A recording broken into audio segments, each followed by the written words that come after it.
sala nga layon sa among lawas nga pinitensya o pagsakit sa ako mga kailikod.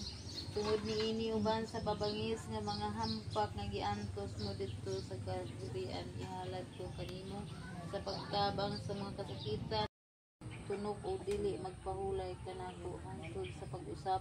Ako sa kinabuhi dili na ako buot Dios ko. Nining kalibutan og purong-purong nga bulak kun dili ang mga tunog nga manlapos sa imo. Puri man. Smile daw.